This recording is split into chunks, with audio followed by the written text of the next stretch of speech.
1. Bagaimana pandangan Nusantara pada awal Masehi? Nusantara sangat kaya akan keanekaragaman hayati. Sebagian hayati antara dikenal sebagai rempah-rempah.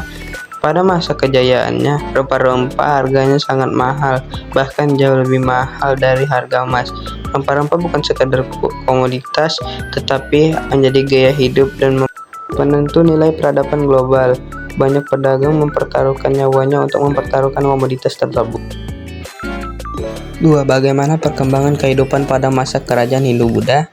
Perkembangan sejarah perdagangan dunia dimulai dengan adanya jalur yang lebih dikenal dengan jalur The Silk Road. Jalur sutra merupakan jalur internasional kuno yang menghubungkan wilayah barat dan timur. Pada awal Masehi mulai berkembang jalur baru, yaitu jalur laut biasa disebut sebagai jalur rempah. Berikut faktor mengakibatkan para pedagang memindahkan jalur perdagangan yang semula menggunakan jalur sutra kemudian mengganti jalur laut atau jalur rempah. A. Faktor keamanan yang tidak menjamin keselamatan para pedagang dari perampok-perampok yang menghadapi mereka di tengah jalan. B. Faktor waktu tempuh yang lama akibat kontur jalan yang mendorong mereka untuk menuruni lembah, mendaki bukit, dan memasuki hutan. C. Faktor besarnya biaya untuk menempuh perjalanan sangat lama jika melalui jalan darat.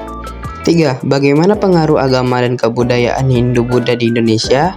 Pengaruh agama dan kebudayaan Hindu-Buddha menimbulkan proses akulturasi kebudayaan. Akulturasi kebudayaan adalah suatu proses dengan percampuran antara unsur-unsur kebudayaan yang satu dengan kebudayaan lain, sehingga membentuk kebudayaan yang baru tanpa menghilangkan kebudayaan yang sudah ada. Berikut beberapa contoh akulturasi kebudayaan Hindu-Buddha dengan kebudayaan Nusantara. A. Seni rupa dan seni ukir. Masuknya kebudayaan Hindu-Buddha ke Indonesia turut berpengaruh terhadap perkembangan dalam bidang seni rupa dan seni pahat dan seni ukir. B. Seni bangunan candi. Pada umumnya candi di India stupa, sedangkan candi di Indonesia terdapat tangga untuk menuju puncak candi. Hal tersebut merupakan filosofi bahwa candi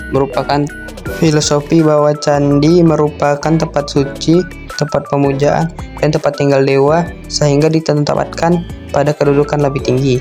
C. Kesusastraan. Kesusastraan atau sastra menerapkan tulisan indah, belles letters, yang mencatat suatu dalam bentuk bahasa, didapatkan di dalam, dibelitkan, diperbincangkan ataupun dipendekkan, diputarbalikkan, dan dijadikan ganjil atau cara pengubah estetis lainnya melalui alat bahasa.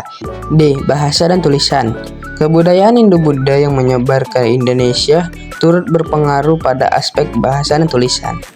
E. Sistem pemerintahan. Wujud pengaruh Hindu-Buddha di Indonesia tercermin pula pada sistem pemerintahan.